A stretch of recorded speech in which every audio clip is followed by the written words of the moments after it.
then we start to find self-love. And once you find self-love, and then you find self-worth, then you're able to start sort of allowing your a spiritual awakening and allowing yourself to understand what different things you may be able to do with your life. That if you're not comfortable with it, that is, you may feel that you want to move from the place you're in your life. But once you find all those different tools will start to come into play. Be patient as well, allow these answers to come through to you. Because As we begin the podcast today, feel your angels surround you and sing to you. You are a miracle. Your life is a miracle. The good that you choose to do today is a miracle received by other souls. And just because you're you, God Universe Source sends you big and small miracles this day and every day. Right now, invite your angels to guide you. Ask God, Universe, Source for what your heart wants. See it as if you're in the future and what you want is already yours now. And so it is. I love you and I'm so grateful you're here that I have some freebies for you.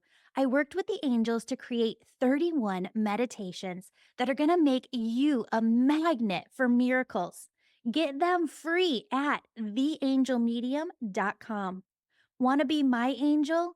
Leave this podcast 5 stars or a 5-star positive review, and I'll enter you into a drawing to win a free reading with me.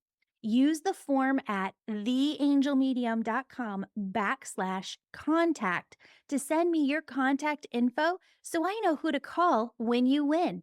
Use that same contact form to submit your angel stories, what you're struggling with, or a question, which I'll answer on this podcast or Instagram at Angel Podcast. That's theangelmedium.com/contact. Thank you for being my angel. And remember, angels and miracles are your birthright, and they're activated when you believe. So ask, believe, and receive your miracles. Hello, beautiful souls. Welcome back to the Angels and Awakening podcast. I'm your host and author, Julie Jancius. And friends, today we have on author David Ditchfield, the author of Shine On. He has a miraculous angel story of a near-death experience. David, welcome. Thank you for being here on the show. pleasure to be here. Thanks for inviting me. So I think your story, as I was kind of scanning through, is one of everybody's worst nightmares. And I just want to preface with that. But you have this beautiful way of just your experience. I'm going to have you take it away and share what you went through Sure, and what you saw on the other side. of course. Well, my story actually starts in the UK at a rail station in Cambridge. I'd been seeing a friend off at the station, and it was a cold winter's day. I was helping her onto the car with luggage and stuff and her bags. I gave her a hug and a kiss to say goodbye, and then we heard the buzzers going for the automatic doors to close. I stepped back, and as I did do, I timed it just wrong, and my coat got trapped in those closing doors. I couldn't pull it free. It was a thick quality coat, and it wasn't going to come out whatever I tried. I yelled out for help, of course, hoping there'd be a guard on that platform, but there wasn't one that worked on that route, which was unbeknown to me. So I started banging on the windows. I tried everything, and then I remember looking through the glass, and I could see my friend Anna, who I was seeing off, and I just saw the look of sheer horror in her face. And the engine started to rev up, and I thought at this point, this is it. It's all going to be over for me. Well, for the first time in my life, I was facing death, and it was a very terrifying moment, of course. I went into fight or flight mode, as they say, and I decided to fight, decided to hang in there. I was dragged along the platform at great speed. The train pulled out. You don't realize how fast they pull out of a station until you're attached to the outside of one. I lost my footing, and eventually I was pulled between the space of the platform edge and the speeding train. And I went under the wheels. And I remember hearing this almighty sort of rip, of my coat. And then under I went. It was like being thrown into a large washing machine at full spin. But it was terrifying and violent and very painful. And I still hung in there and I thought, relax your body, just go with this. And that's exactly what I did. And eventually I was thrown down onto the ground in between the tracks as the train was still going, hurtling on because it was a very long train. It disappeared off down the tracks and there I was, happy to be alive, amazed that I was alive, totally amazed. And I remember the feeling like a sensation of like, wow, looking up at the sky, it was like a beautiful sky. There was no cloud that day. It was just, and I just felt this real strong connection with nature, with the earth, at that moment. And then the pain started to come rushing through me. And before I knew it, the emergency guys were there. They jumped down onto the track and they started cutting through my clothes, got me into an ambulance. We sped off down the highway and it was a 25-minute drive until we got to the hospital. But the doctor said, if you can hang in there, David, this is the hospital that's going to save your life. And I said, okay, I'll do that. We arrived at the hospital and there was a whole team of medics waiting there, in the emergency departments. And they started to work on me. There was a lot of science. Obviously, I couldn't understand anything that they were talking about. So I knew that it wasn't all over yet because I could hear fear in their voices, but also I realized I was losing copious amounts of blood. My family arrived in the hospital at that stage, I remember, because just before they were about to wheel me into theatre, the consultant said, look, your family are here. Do you want to see them? I said, yeah, I want to see them. I wanted to see my mother. I needed her right at that point, and it's like, and she came in and she was in tears, I remember. We all got chatting, and then right at the back of the room, I could see my friend Anna looking completely shocked. And I said, look, I need to speak to her really because she's been through this. She's watched this whole thing unfold. So she came over, and I remember her head was shaking from side to side. And she said, I can't believe you're alive. She said, I saw you go under. I watched you go under the train, and I just thought you're not going to survive this. And they even announced it over the speakers that you were dead. So she was just like holding my hands. It was right at this moment, as she held my hands, I left my body. I left the pain I was in, the drama of the hospital, and I was suddenly in what appeared to be a beautiful darkened space. It wasn't foreboding, it was quite welcoming. I suddenly figured at this stage, this is it. I am dead. I haven't made it. This is what happens. This is where we go next. I didn't fight it and resist it. I've since learned that some people do try to resist it because they've got too much to come back for, like kids and stuff, which I didn't have kids at that stage. But I didn't want to die. But after all the drama I've been through, it just felt so great just to be in this calmness. I looked around and tried to get my bearings. And as I did, I realized I was being greeted by these beautiful pulsating colors all around me, like little orbs of light, of yellows, ambers, greens, and reds. And they've made me feel calm and they made me feel safe. Then I looked to check my wounds because I knew that my body had been in a bad state. My arm had been cut from the elbow down, it had been severed. But everything was fixed, everything was back in place, and not even a single scratch or bruise, everything was fixed. And I just thought, wow, this is good. My body is okay. I'm feeling good. I looked down and I realized I was no longer clothed, but I was covered in this blue sort of satin material, almost like a comfort blanket, and it just that made me feel very secure. And I realized I was no longer laid on the hospital trolley or whatever you may call it in the US. I was like now on a huge granite rock. It was like a huge kind of like I describe it as being like something I'd seen, in a movie from like a medieval altar or something. And it felt surprisingly comfortable to lie on. So I laid back on this rock and I closed my eyes and I just kind of like felt a sense of safeness and warmth. And then I started to see light coming through my eyelids, like a bright sort of light. And I opened my eyes and I looked up and there were like three symmetrical grids of light hovering above my head, slowly closing in towards me. And the light was so intense that normally I wouldn't be able to look into it. In this realm, it would be too bright. Somehow here, it was okay. And I couldn't take my gaze away.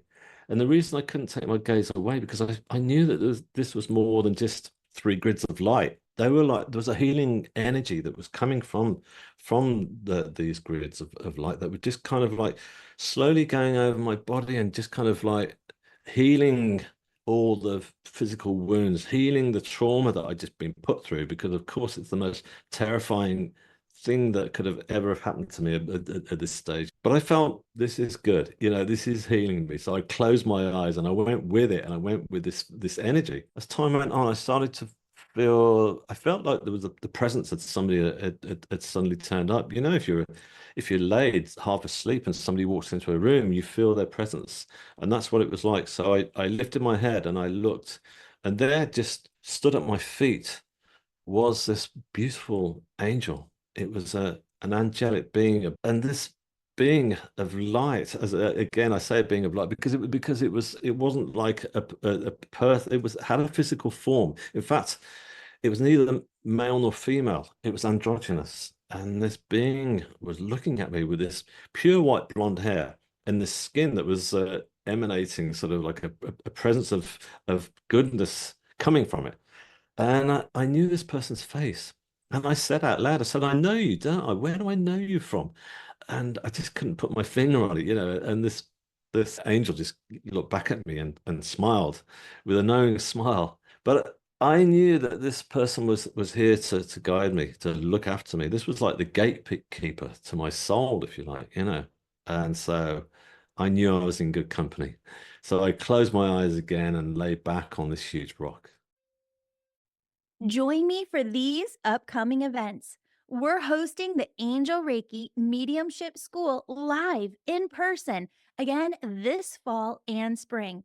Event dates are up at theangelmedium.com/events. Space is limited. Reserve your spot today. And as a bonus, I'm giving you access to our 8-week online Angel Reiki Mediumship School so that you can get started as soon as you register. Don't want to come in person? That's okay. You can still earn your certifications in mediumship, angel messages, and energy healing in our 8-week online program with a new online class and Zoom calls starting on the first of each month. Did you know one Wednesday evening of each month, I host a free group prayer event open to all. And right afterwards, I teach you a new tool to work with your angels or loved ones in heaven. Sign up today free at theangelmedium.com/events, and we'll send you the Zoom link to participate. You'll also find details on our upcoming spiritual retreat, October 4th, 5th, and 6th, 2024 at theangelmedium.com/events. So excited to work with you. Now back to the show.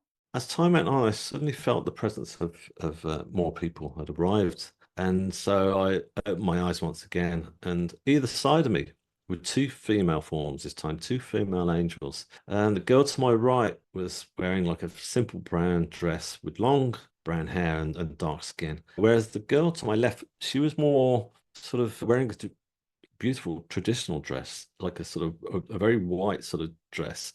She was more sort of like sort of Asian Indian, American Indian, maybe South American. I don't know, that kind of look about her. And they just had their hands slowly hovering over the contours of my body.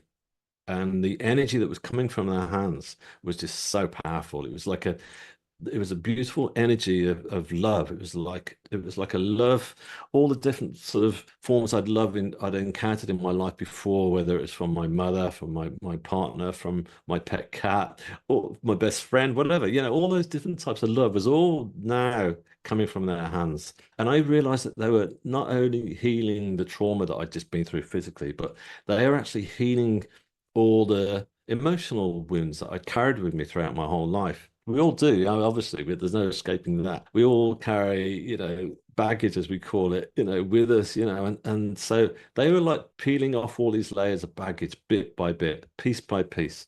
And they were like getting down to the pure essence of my soul. And they were like healing me in a way I'd never felt before. I'd never felt so complete. I'd never felt so grounded. I'd never felt so light. It was just amazing. It was just a beautiful sensation. So I just laid there and continued to bathe in all this beautiful healing balm that was being given to me. Then I started to think about my family. I started to wonder, how they were. My mother had been in tears, she'd been distraught. They'd all been really shocked and upset by what had happened. And I sort of figured, well, if I'm dead now, if I've passed on, then they're going to be upset big time, aren't they? And so I tried to edge my way over the side of this huge rock, and I looked down. And when I did look down, I didn't see them. So initially I was disappointed because I wanted to try and connect with them. But it was okay because what I did see was the most incredible sight. It was a huge waterfall of stars. And when I say a waterfall of stars, it was like the size of Niagara Falls, Victoria Falls. But instead of billions of tons of water cascading over the top, it was billions of stars sparkling and shining and shooting stars slowly gliding over. And I thought, wow, I thought I'm not in a small darkened space that I figured initially. I'm actually in the universe itself. And I felt the energy of the universe. I felt as one with the universe, and I was moving forward with it at this beautiful pace. And I looked down and I tried to fix my gaze, because the further I looked, I realized I was looking through one galaxy into another. I was looking into infinity, and suddenly colors were forming, nebulas like I'd never seen before in my life. I paid no interest in the start of the universe. To me, before, the universe was that blank sort of piece of blackness. You look up at the sky sometimes at night with sparkling stars. No, these were like beautiful formations of colors and nebulas. And so yeah, this was just like amazing, and I was just feeling like I was on the most incredible journey that I'd ever experienced. I could never experience anything like this before. I tried to pull myself back over again, and I remember saying to myself, rather than going into a sense of like panic or, oh no, I can't see my family. There was none of that. There was no sort of like, there were no negative feelings anymore. And all I could feel was like, I remember saying to myself, okay, well, I can't see them now, but they will get through this, and hopefully I'll get to see them here at some stage. And if I don't, it doesn't matter, because they'll enjoy all these incredible, beautiful sights that I am and experiences physically and emotionally. I pulled myself over and I laid back down again. And as I laid down and closed my eyes, time went on, and then I suddenly felt a sensation of something very, very powerful.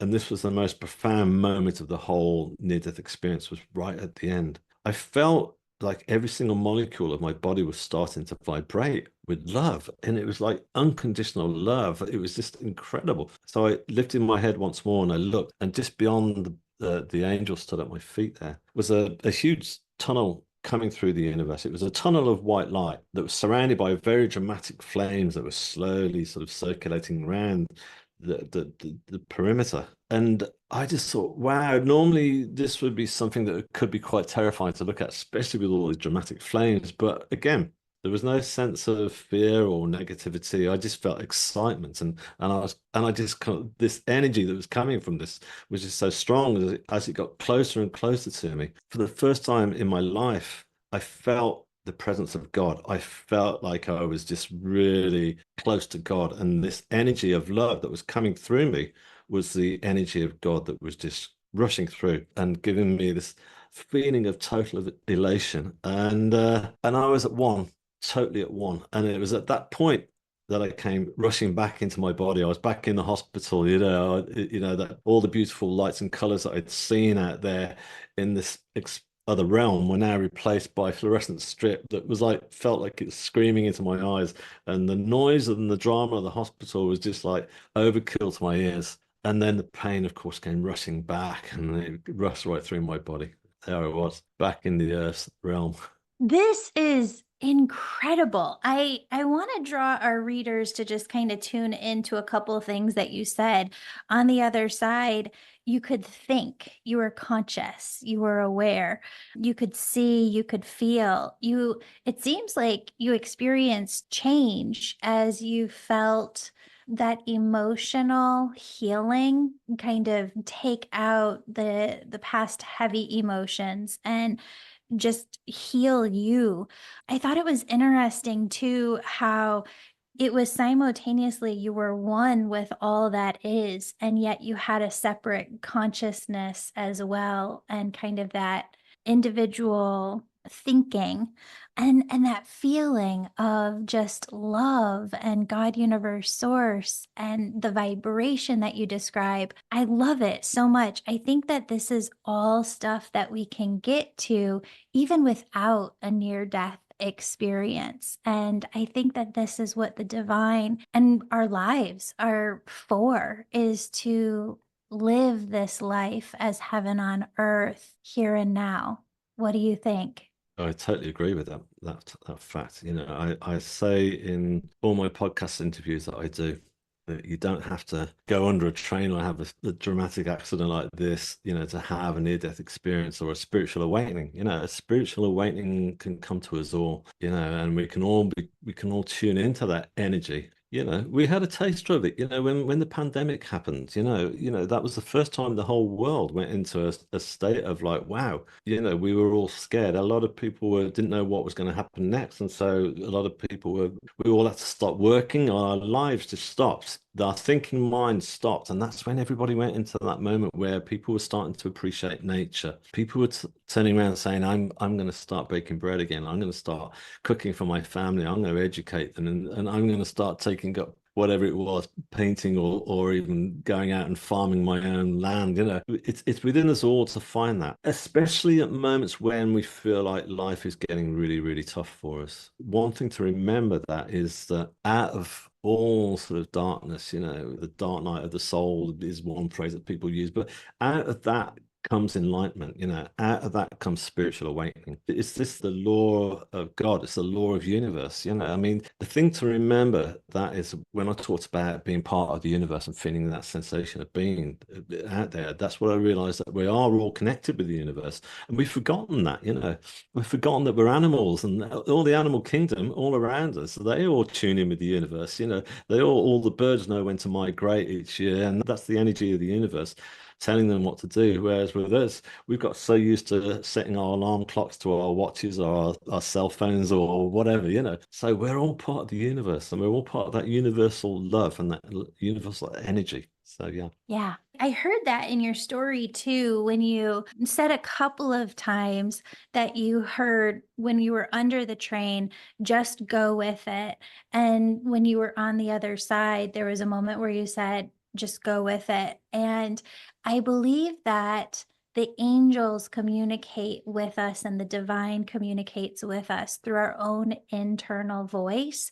But a Mm. lot of times through Hollywood and different movies and different shows, producers and that entertainment world has tried to make it seem like it's an otherworldly voice, which, as I've done almost 600 episodes of this podcast, happens to a couple of people, but it's more rare, more so you hear the divine through that. I wondered if you thought that the color orbs that you were seeing, I know you differentiated the angels versus the colors of light, but do you think that those colors of light were angels as well? Yeah, but in different form. They were there to make me feel safe because obviously I was in a completely new environment.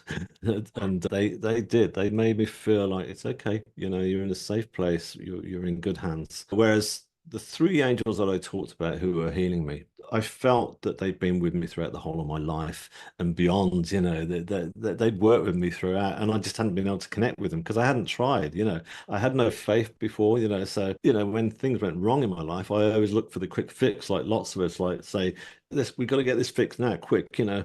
Or if things go terribly wrong, hey, I'm going to have a drink and stuff like that, you know. Whereas I realized that these beautiful angels have been with me throughout, and they've been working with me. But now I'm aware of that. I work with them, so I call upon them when I'm challenged in my life. I'm aware that they're there, and I work with them, and I'm not afraid to connect with them. I'm not afraid to ask them, you know, for help. And I think that's something that's really important, you know, because they're there to help us. They want to help us. Just like I said, the universe wants to help us. The universe wants us to recreate and keep moving forward. You know, that's how, you know, everything happens, like, you know, in nature, how we get leaves falling off trees in the fall, and then we get the spring, and then we get the summertime. You know, that's the universe recreating, and the universe wants to recreate through us also. Yeah. Maybe you could explain to people too, how do you work with them? Do you sit down with them in your mind and meditation to connect with your angels because you saw them visually on the other side? Do you see them visually when you connect with them? It's funny, a lot of times people ask me, Julie, how do you pray? And I say there's no wrong way to pray. And it's not that Yeah. you're praying to your angels, but it's just talking, it's just communication.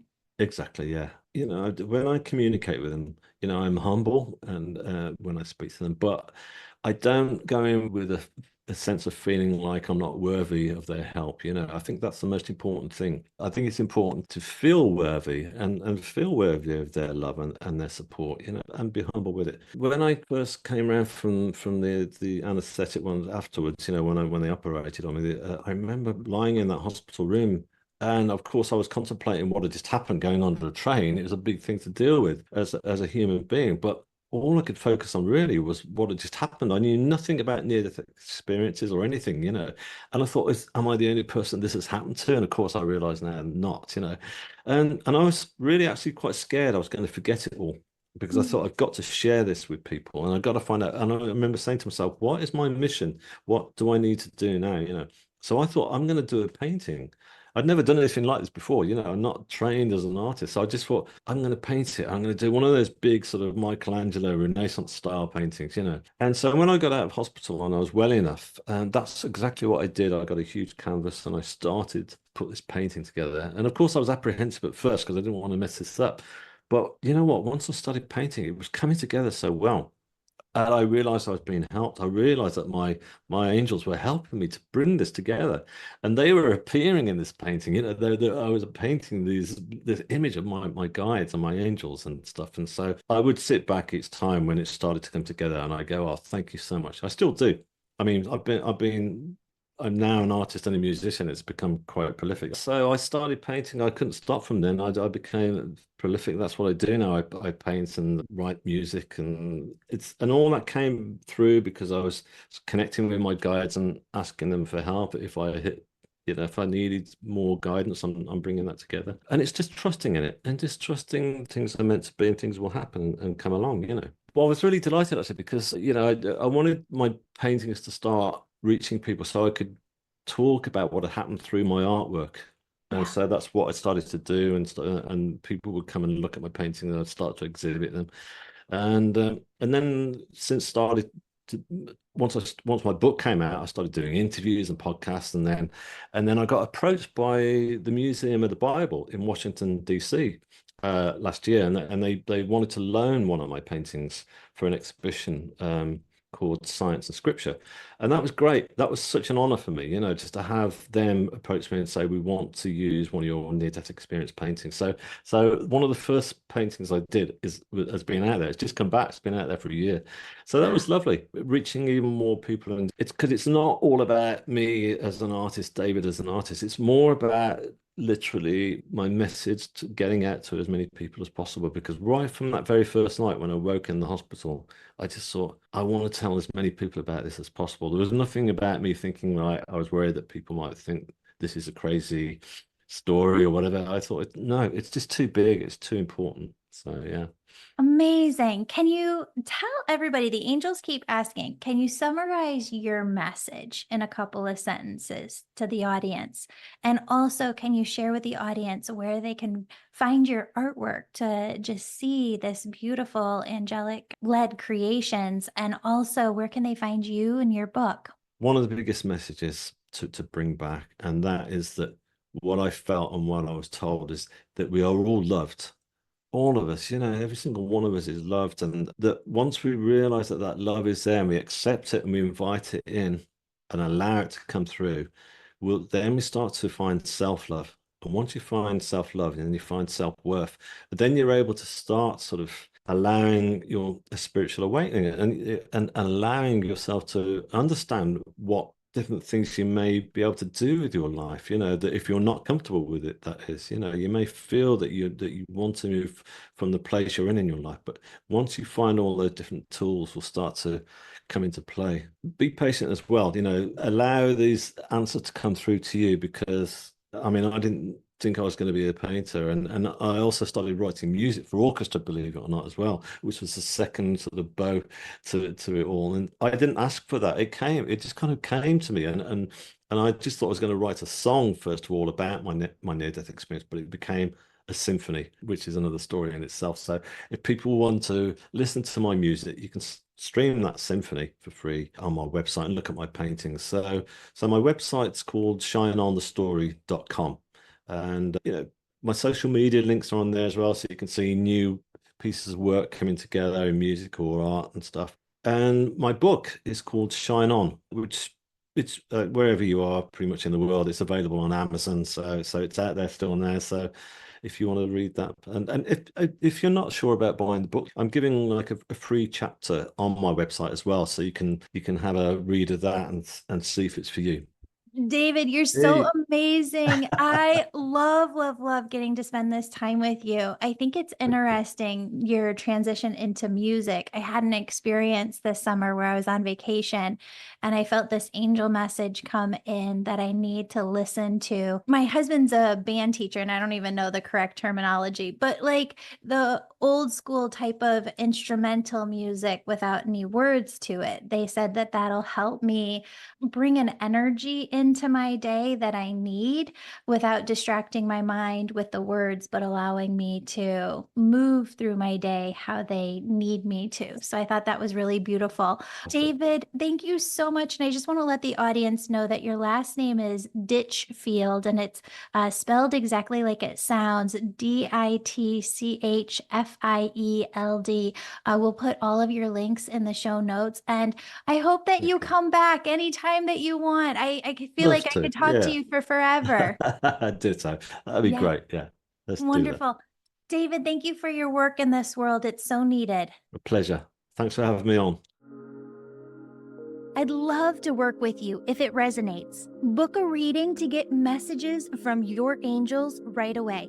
Or join my membership or my Angel Reiki Mediumship School. What's the difference? The Angel Reiki Mediumship School certifies you in mediumship, angel messages, and energy healing all at once. Some join simply to develop all of their unique spiritual gifts to the max, and others want to start their own spiritual business. Both are perfect. You can take the Angel Reiki Mediumship School online with Zoom meetings or in person in Oak Brook, Illinois, in November or April. Bonus, when you register for the in-person Angel Reiki Mediumship School today, you also get the 8-week online program free with Zoom meetings included, so you can literally start today.